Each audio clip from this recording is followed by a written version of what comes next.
Hello everyone, welcome to all of you on the platform of Eureka Academy. This side Dr. Naveen Kumar, and I am warm welcoming all of you on the today's session, such as sixth series of question answer session for paper 1 NET JRF. Subject is higher education, right? मैं नवीन कुमार आप सभी का फिर से स्वागत करता हूँ eureka academy के प्लेटफॉर्म पे, जहां हम लोग नेट जेआरएफ के पहले पत्र के पहले पेपर के हायर एजुकेशन वाले टॉपिक पे बात करने वाले हैं, जिसमें सीरीज 6 है आज। इससे पहले हम लोगों ने 5 सीरीज कंप्लीट किया हुआ है, तो आज 6 सीरीज में चलते हैं। आप सभी के लिए ऑनलाइन ऑफलाइन दोनों बैचेस इंट्रोड्यूस किया है यूरेका ने। आप ज्वाइन कर सकते हो किसी भी मोड में, चाहे ऑफलाइन चाहे ऑनलाइन, जो भी आपके पसंदीदा सेगमेंट हो, ऑनलाइन ऑफलाइन आप वहाँ ज्वाइन कर सकते हैं। क्लियर है? चलिए, तो हम लोग बढ़ रहे हैं आज के सेशन में बिना किसी देरी के। पहला क्वेश्चन जो आज आपको मिला उसको अच्छे से पढ़िए और उसका आंसर कीजिए। Guys please read the question very carefully and give your feedback, appropriate feedback with answer code according to answer code and as well as क्या कहेंगे आप, क्वेश्चन नंबर। ऐसे नहीं कि DBA कुछ भी डाल दिया किसी भी क्वेश्चन में। आप जैसे 101 नंबर क्वेश्चन के साथ A, B, C या D इसमें से कोई डाल ले। सभी लोग आ जाइए, जितने भी लोग हैं हमारे इनरोल्ड स्टूडेंट और जो बाहरी प्लेटफॉर्म से हमें ज्वाइन करते हैं उनका भी स्वागत है। वो सभी लोग भागीदारी ले सकते हैं।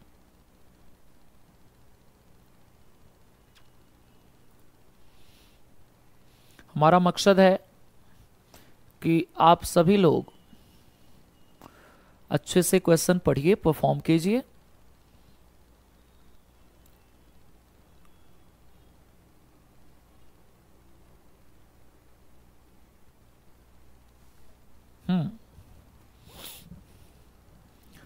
क्वेश्चन मैं पढ़ता हूं। Identify the distinctive feature of traditional method of Indian education from the following list. निम्नलिखित सूची में से भारतीय शिक्षा की पारंपरिक प्रणाली के विशिष्ट लक्षण की पहचान कीजिए। क्या इसमें direct perception of truth both as means and end, सत्य का प्रत्यक्ष बोध साधन और साध्य के रूप में किया जाता है?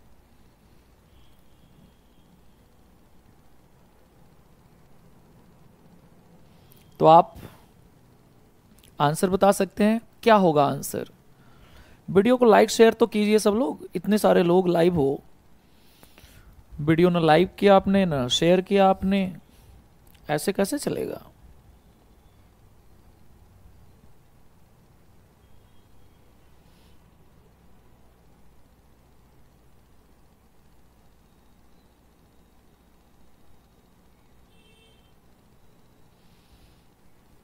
कमेंट्स कीजिए भाई।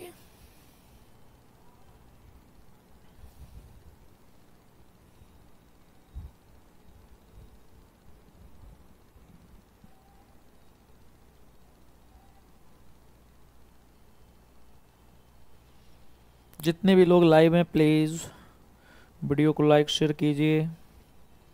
आंसर भी नहीं दे रहे हैं कोई। चलिए, काजल ने आंसर की। काजल गौतम, एक के लिए आप आंसर बता रही हैं सी। ओके, आप कह रही हैं कि सत्य का प्रत्यक्ष बोध साधन और साध्य दोनों के रूप में है। इसमें है making everything on truth, trust, विश्वास के आधार पर सब कुछ मानना। इन्वॉल्विंग ओन ऑफ लर्निंग, अधिगम के अपने तरीके को विकसित करना। निगमनात्मक आगमनात्मक प्रक्रिया के साथ न्याय दर्शन का अनुसरण। हम लोग बात कर रहे हैं ट्रेडिशनल मेथड, पारंपरिक प्रणाली की विशिष्ट लक्षण की बात कर रहे हैं। देखिए प्राचीन काल में या क्लासिकल एरा में जो एजुकेशन सिस्टम डेवलप हुए उसकी बात हो रही है। काजल जो आप आंसर दे रही हैं सी, ये प्रेजेंट सिनारियो का है। जो एनसीएफ या न्यू एजुकेशन पॉलिसी का कहना है वो सी एंड डी बिल्कुल करेक्ट है नए पैटर्न के आधार पर, जबकि हमारे पारंपरिक प्रणाली में ट्रेडिशनल मेथड्स में एजुकेशन को साधन और साध्य दोनों माना जाता था अपने लाइफ में। सो ए ही इसका सही आंसर है। क्वेश्चन नंबर 101 के लिए ए सही आंसर है। ध्यान रखना है, क्वेश्चन को बारीकी अध्ययन करना है। इसमें ट्रेडिशनल मेथड की बात हुई थी, पारंपरिक सिस्टम का, है ना। चलिए 102 number question, in which of the following one nation one standard is mentioned as the mantra to ensure national standard and quality, राष्ट्रीय मानक एवं गुणवत्ता सुनिश्चित करने की दृष्टि से निम्नलिखित में से किसमें एक राष्ट्र एक मानक को मंत्र के रूप में उल्लेख किया गया है? National policy on education 1968, national policy on education 1986, national policy for skill development and entrepreneurship 2015 and NITI Aayog 3-year action agenda from 2017 to 2020। जल्दी बता दीजिए क्या आंसर है।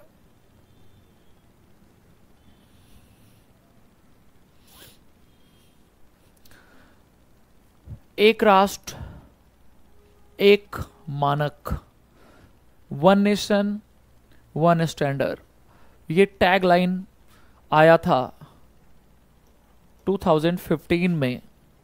इसी को मोदी जी ने हाईलाइट करवाया, या हमारे उस समय के शिक्षा मंत्री इसके ऊपर फोकस किया। और इस तरह की बातें उनके मैनिफेस्टो में भी दिखेगा, बीजेपी के मैनिफेस्टो में, जैसे सबका साथ सबका विकास, एक देश एक कानून, इस तरह की कई बातें की गई थी इलेक्शन के बाद, जनरल इलेक्शन 2014 के बाद। 2014 के बाद इस तरह के चीज़ों का आप देखोगे बड़े जोर शोर से उठाना एक सामान्य प्रक्रिया है, और इसी सेंस में आपको इसको याद रखना है। ठीक, next question, question number 103, non traditional teaching and learning strategy ले एम्फेसिस ऑन अपारंपरिक शिक्षण तथा अधिगमन या अधिगम रणनीतियों में बल दिया गया है। क्या छात्रों की आवश्यकता आधारित संसाधन सामग्री तथा अधिगम मानकों पर? दूसरा, developing skill attitude and values, कौशल अभिवृत्ति तथा मूल्यों के विकास पर। प्रोमोटिंग इन बॉक्स थिंकिंग, कितना बढ़िया टर्म यूज किया एग्जाम में, देखिए, इन बॉक्स थिंकिंग प्रोसेस, संवृत्त चिंतन प्रक्रिया के संवर्धन पर। लेक्चर बेस्ड मॉडल, व्याख्यान आधारित मॉडल पे, या एक्वायरिंग नॉलेज या knowledge necessary to respond creativity या क्रिएटिविटली, सृजनात्मक तरीके से प्रतिक्रिया देने हेतु आवश्यक ज्ञान प्राप्त करने पर। आपको बताना है नॉन ट्रेडिशनल एजुकेशन और टीचिंग के अंदर, टीचिंग स्ट्रेटजी के अंदर किन चीजों में बल दिया जाता है।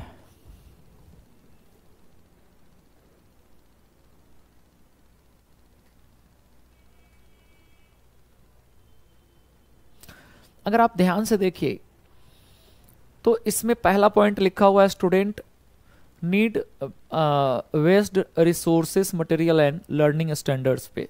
इसके बिना किसी भी चीज की कल्पना कर पाना, खास करके अपारंपरिक शिक्षण पर, तो फिर पॉसिबिलिटी कम ही दिखता है। डेवलपिंग स्किल, भाई स्किल की बात के बिना कोई अधिगम पे फोकस किया जा सकता है क्या? प्रोमोटिंग इन बॉक्स थिंकिंग, ये शब्द ही अपने आप में रॉन्ग है। कभी भी शिक्षा में इस तरह के नैरो माइंडसेट वाला जो भी टर्म आए उसको हटा देना है। व्याख्यान आधारित मॉडल, ये तो आजकल एक्सेप्ट ही नहीं किया जा रहा है हमारे एजुकेशन सिस्टम में। व्याख्यान लेक्चर मेथड को एक्सेप्ट नहीं किया जाता है। आजकल बात की जाती है discussion model, creativity based learning, learning by doing, learning by playing, है ना। तो इस तरह के चीज़ों पे फोकस करते हैं, इसलिए ये भी ठीक नहीं लगता।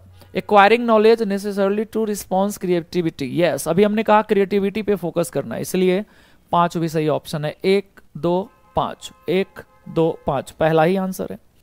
ए सही आंसर है 103 के लिए, और काजल के भी आंसर सही है, और भी लोगों के हैं। चलिए आगे बढ़ते हैं।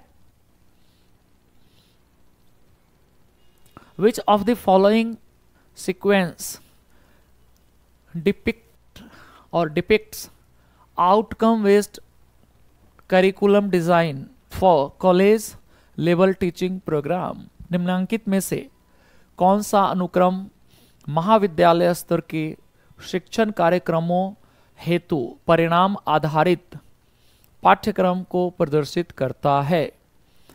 Content learning outcomes, teaching learning और इवैल्यूएशन। इवैल्यूएशन विषय वस्तु, शिक्षण अधिगम, अधिगम परिणाम, मूल्यांकन। Desired learning outcome, content, teaching learning, assessment and evaluation. Teaching learning, content, learning outcomes, assessment and evaluation. And last one, content, learning outcomes, desire, teaching, learning, evaluation and assessment. Which one of the which of the following sequences outcome based curriculum design for college level teaching? क्या इसके लिए अलग से options हैं? Option तो है नहीं। अच्छा, इसी में तो है, आप इसमें से कौन सेलेक्ट करें? ओके ओके, ठीक है, जल्दी बताइए।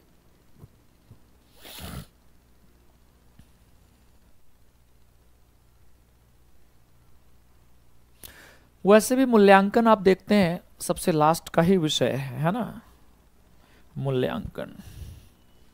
यहां भी मूल्यांकन है, यहाँ भी है, यहाँ आकलन है, तो यहाँ मूल्यांकन पहले हो गया, तो एक तो मैंने एलिमिनेट कर दिया, डी नहीं होगा। रिजल्ट, अधिगम परिणाम, आकलन, आकलन मूल्यांकन एक साथ। चलिए बी सही आंसर है, B is the right answer for question number 104। चलिए next question 105। The objective of Indian government behind setting up of HEFA, higher education finance agency, is to provide financial support for, HEFA है, HIFA नहीं है। चलिए हेफा, वैसे भी ये term ही wrong है,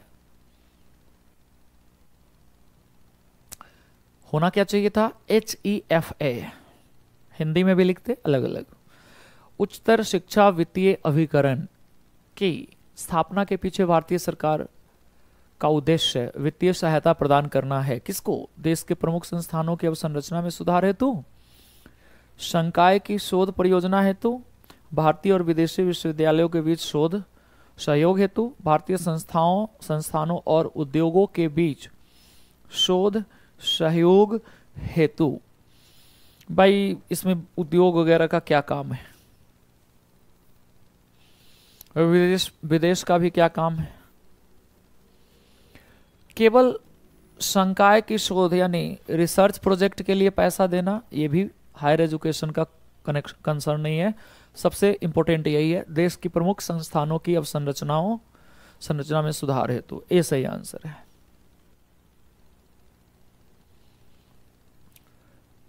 107। The community colleges have provision for, सामुदायिक महाविद्यालयों में प्रावधान है।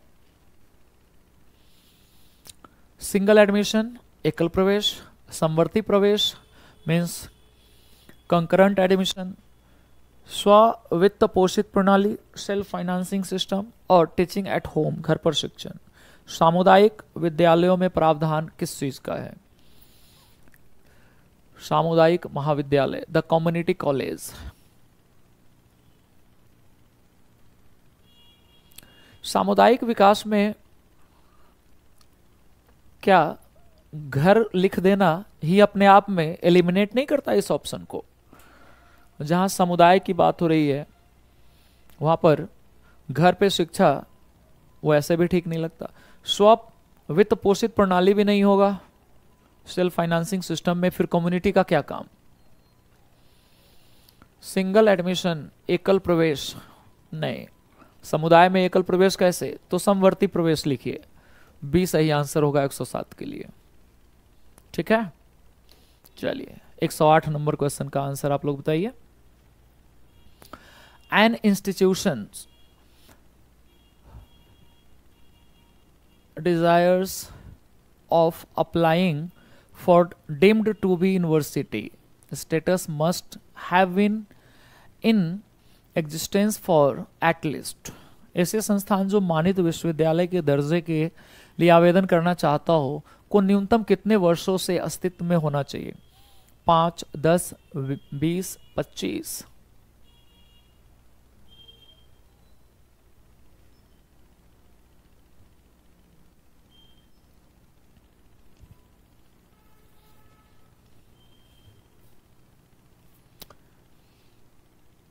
आपके आंसर नहीं दिख रहे हैं मुझे।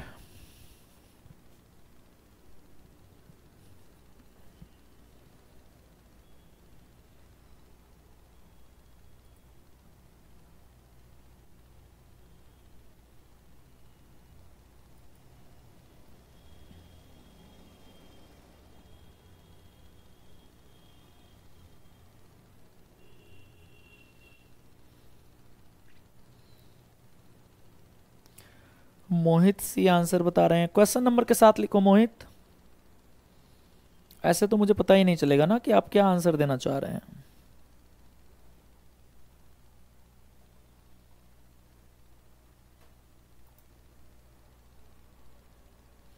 एक 108 के लिए सी कह रहे हैं आप। 20 वर्ष, चलिए मैं मान लिया आपका आंसर सही है। 20 year for experience for deemed university। 109 given below are the statements one is located has assertion and the other is labeled as reason। assertion क्या है? considering higher education as a non priority for the state is linked to the withdrawal of public funding to it। उच्च शिक्षा को सरकार द्वारा प्राथमिकता नहीं दिया जाना इसे सरकार द्वारा वित्त पोषित नहीं किए जाने से जुड़ा है। The pressure of free enterprise system in this regard is an attempt to expand their educational market. इस संबंध में मुक्त उद्यम प्रणाली का दबाव अपने शैक्षिक बाजार को विस्तार देने का प्रयास है। कोड सिलेक्ट करना है इसमें से ए बी सी डी, जिसमें कोड ए कहता है both A and R are true and R is correct explanation of A. Code B both A and R are true and R is not the correct explanation of A, means assertion। Assertion is true but reason is false। Assertion is false but reason is true। क्या answer है?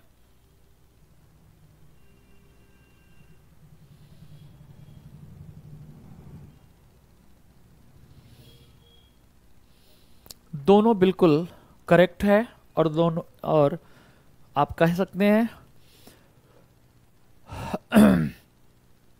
R is the correct explanation of A। इस तरह के question बनाने हेतु पहले आप क्या कीजिए, assertion को पढ़िए अच्छे से और ट्रू और फॉल्स पहले फिक्स कर लेना है कि ये ट्रू है या फॉल्स है। अगर ट्रू हो गया तो ही आपको रीजन पढ़ना है, अगर फॉल्स हो गया, अगर फॉल्स हुआ तो फिर रीजन पढ़ो ही मत, फिर सीधे आंसर लगा दो डी, है ना, इस तरह के क्वेश्चन में। अगर सही है देन आपको पढ़ना होगा फिर से रीजन, इसको भी ट्रू और फॉल्स में आपको डेफिनेशन देखना होगा।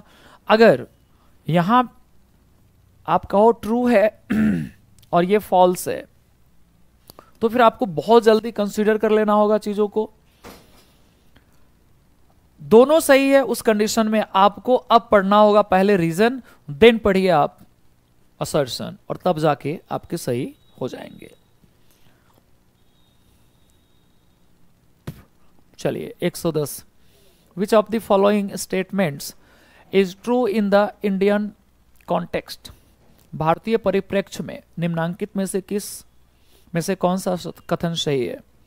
Autonomous college can grant degrees independent of universities, स्वायत्त महाविद्यालय विश्वविद्यालयों से स्वतंत्र होकर उपाधियां प्रदान कर सकते हैं।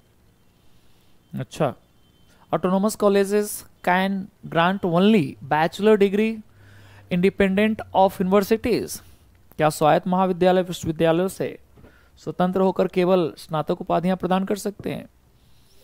Except doctoral degree all other degrees and diploma can be granted by autonomous colleges. And D, whatever may be the degree or diploma, autonomous college can grant them under their own name but under the seal of an affiliated university. Yes, D is the right answer. ये सब तो बिल्कुल wrong है। चलिए सही answer है D. 111 का answer क्या होगा?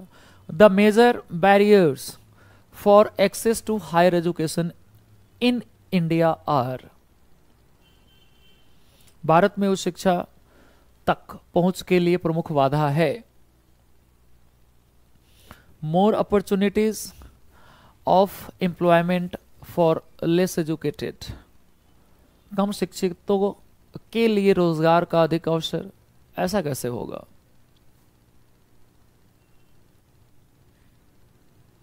सरकारी नीतियां, निर्देशन या निर्देश की भाषा, लैंग्वेज ऑफ इंस्ट्रक्शन। आज ही क्लास में हम लोग लैंग्वेज ऑफ इंस्ट्रक्शन के बारे में पढ़ रहे थे क्योंकि चार्ल्स वुड डिस्पैच में पहली बार इस पे बात की गई थी। इकोनॉमिक स्टेटस, आर्थिक स्थिति, विदेशी विद्यालय से प्रतिस्पर्धा, समाज में लैंगिक भेदभाव। भाई साहब 6 ऑप्शन है, ABCDF। कोड बनाइए, हालांकि कोड में 3 ही सिलेक्ट करना है, इसका मतलब इसमें 3 सही है और 3 गलत है।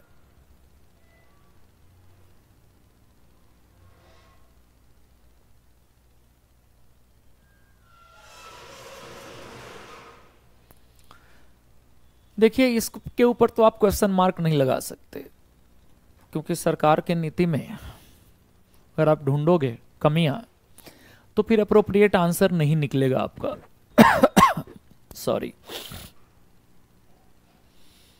हम आर्थिक स्थिति की बात कर सकते हैं कि ये सही है, ये बैरियर है उच्च शिक्षा तक पहुंचने में। डी तो सही है, और जिसमें जिसमें डी नहीं है उसको हटा लो। अब बच गए सी एंड डी। अब देख लेते हैं आर्थिक स्थिति के बाद कंपटीशन फ्रॉम फॉरेन यूनिवर्सिटी। नहीं, ऐसा कोई मुद्दा नहीं है, ऐसा कोई मुद्दा नहीं है। जेंडर डिस्क्रिमिनेशन इन सोसाइटी, ये सही है, यानी डी एंड एफ वाला सही आंसर है। C is the right answer for question number 111। चलिए, आप लोगों में से बहुत सारे लोगों ने सही आंसर किया है। रश्मि है, यश है, काजल है, मोहित है। चलिए बहुत अच्छा। 112 रूसा, राष्ट्रीय Uchchatar Shiksha Abhiyan aims to achieve the following in higher education system. Rashtriya Uchchatar Shiksha अभियान का लक्ष्य उच्च शिक्षा प्रणाली में निम्नलिखित हासिल करना है? क्या समानता, क्या एक्सेस पहुंच, 50% GER एंड एक्सीलेंस, क्या चाहते हैं आप? जल्दी बताइए, फटाफट आंसर कीजिए। क्या होगा इसका आंसर गाइस? क्विकली, बहुत इजी क्वेश्चन है, बताओ सब लोग आंसर।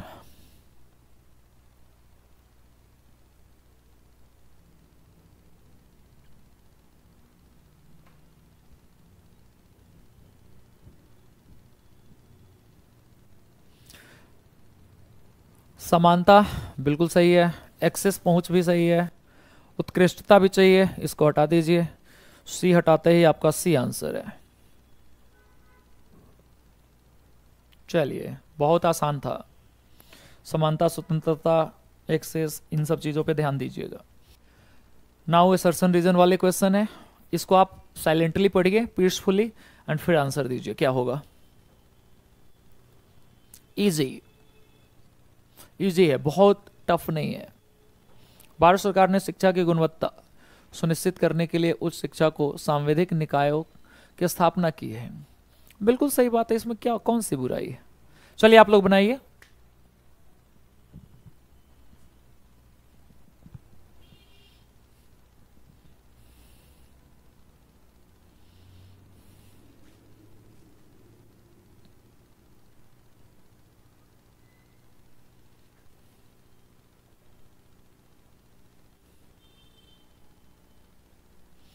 मैंने कहा ना, ये बिल्कुल सही है।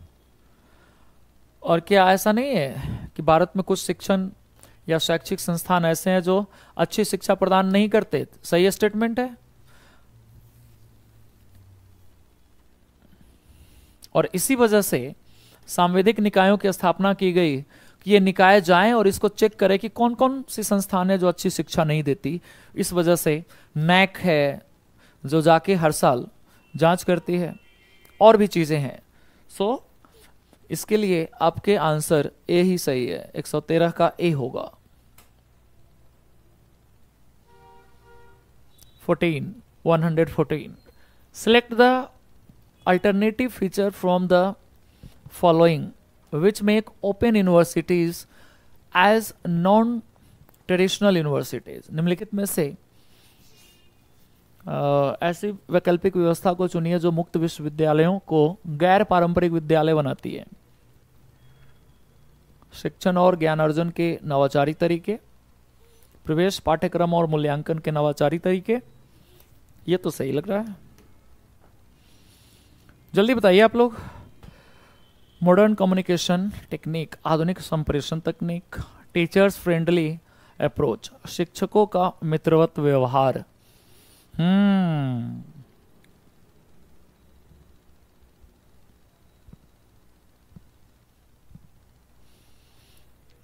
मुक्त विश्वविद्यालय की बात हो रही है, फ्री एजुकेशन, जो सबसे पहले आंध्र प्रदेश में स्टैब्लिश्ड हुआ था, है ना। फिर आप देखोगे उसी कंसर्न में इग्नू बने, वर्तमान में बहुत फेमस संस्थाएं हैं जैसे SOL है दिल्ली में।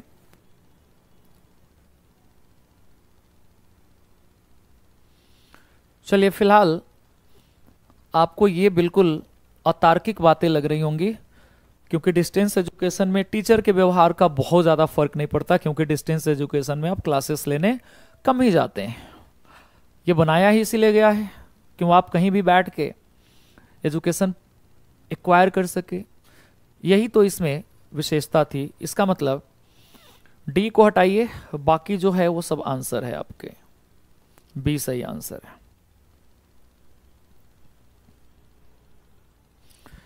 है ना। चलिए, 115 नंबर क्वेश्चन।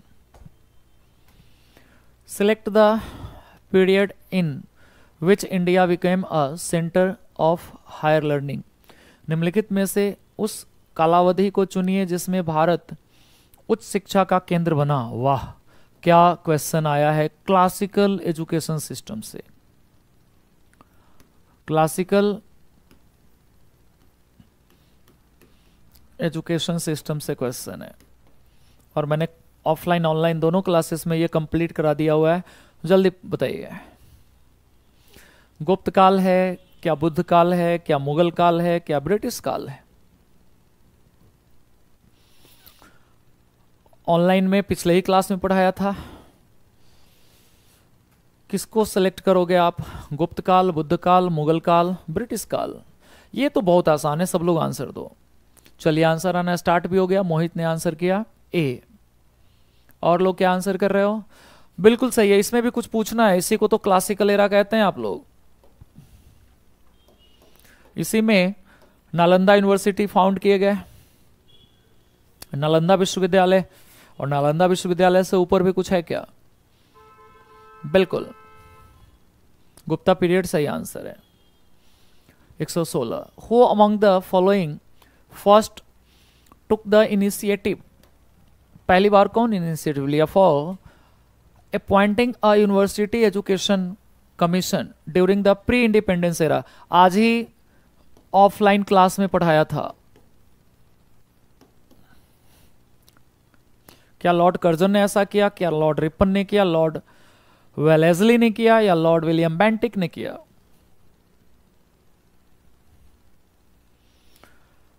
तो आप देखोगे विश्वविद्यालय शिक्षा आयोग गठन करने की पहल सबसे पहले लॉर्ड कर्जन के काल में हुआ। आज ही पढ़ाया ना, द इंडियन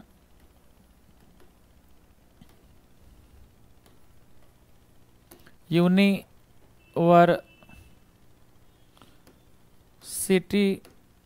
कमीशन।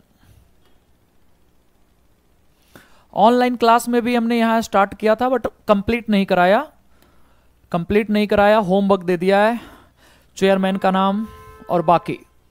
वैसे मैं डिकोड नहीं करना चाहता, नहीं तो मैं पूरा डिटेल बता देता। फिलहाल इसका आंसर लॉर्ड कर्जन है, इसमें कुछ सोचने की आवश्यकता ही नहीं है। जिसका टाइमलाइन आपको पता है ना, 1904, आजादी से पहले लॉर्ड कर्जन ने ही ये पहल की है, यूनिवर्सिटी एजुकेशन कमीशन। 117 मैच करना है, लिस्ट 1 लिस्ट 2, कॉलम 1 को कॉलम 2 से मैच कराना है। कार्ल पॉपर, टीएस कुम, पॉल फेयरबैंड, इसके बाद है फ्रांसिस बेकन। आगमनात्मक पद्धति, विधि के प्रविधि, रूपावली, मिथ्याकरण। अरे ये तो हायर एजुकेशन से बाहर का क्वेश्चन है, कोई नहीं फिर भी कर लेंगे। ये टीचिंग एप्टीट्यूड का क्वेश्चन है।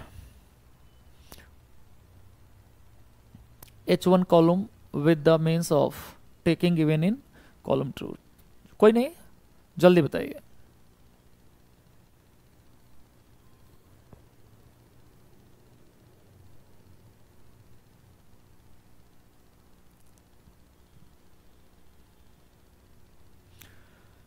कार्ल हुपर ने जो कॉन्सेप्ट दिया वो क्या है?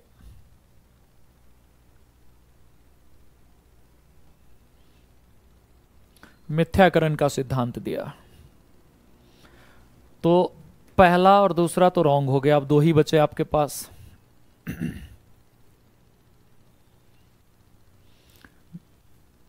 टीएस कुन ने कौन सा दिया? रूपावली। तो इस हिसाब से सी आंसर हो गया। ये तो फैक्ट है, इसको याद करना पड़ेगा गाइस, इसमें मैं कुछ नहीं कर सकता। चलिए, which one of commission on the following group of chronology in and order of year in which education has been given they were constituted? बहुत सामान्य है, आपको बताना है कि कौन पहले और कौन सबसे बाद में आया। तो देखिए, इसमें कोठारी कमीशन की बात है, मुदालियर आयोग की बात है, राधा कृष्णन। तो राधा कृष्णन वाला को सबसे पहले रखिए यहां और यहां, इसका मतलब ये नहीं है और सी नहीं है। राधा कृष्णन कमीशन आया 1948, रिपोर्ट आया इनका 1949 में। फिर मुदालियर आया, तो इसका मतलब डी भी नहीं है, बी सही आंसर है। मुदालियर आया और फिर लास्ट में कोठारी आया। 119 choose the institution which are not authorise to not जरूर फोकस कीजिएगा क्योंकि ऐसे क्वेश्चन गलती हो जाते हैं, इसलिए authorise to confer degree according to UGC act 1956 बहुत इंपॉर्टेंट है।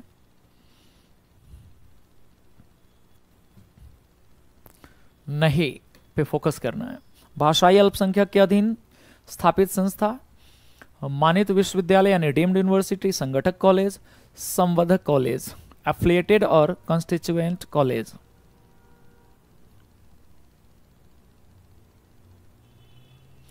ये तो सही है, इनको तो करने की आजादी है। नहीं, इनको आजादी नहीं है, तो फिर नहीं, इनको नहीं मिला है।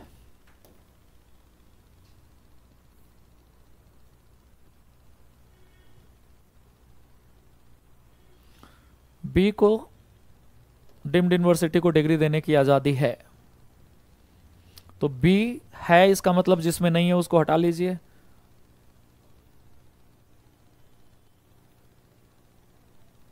सारे में बी है, डी में नहीं है, तो डी सही आंसर है। 119 के लिए डी सही आंसर है। चलिए लास्ट क्वेश्चन आज के इस सत्र का। निम्नलिखित में से भारत में प्राच्य अधिगम संस्थानों का चयन कीजिए। Choose the oriental learning institute in India from the following: Asiatic society, Madras Sanskrit college, Tezpur विश्वविद्यालय या मिथिक सोसाइटी। तेजपुर विद्यालय नहीं है, ये भी है, ये भी है, ये भी सही है। आपका सही आंसर हो गया ए। 120 के लिए पहला। ये सब तो क्लास में डिटेल बताऊंगा। एशियाटिक सोसाइटी बताया भी है ऑफलाइन क्लास में, बहुत डिटेल बताया है एशियाटिक सोसाइटी के बारे में। यहाँ भी पहुंचे नहीं है, बाद में बताऊंगा। चलिए तो दोस्तों आज का सेशन यहीं पे ऑफ करते हैं। आप लोग अपने अपने स्कोर कार्ड बता दीजिए और जो भी डाउट्स हुआ हो पूछ भी सकते हैं।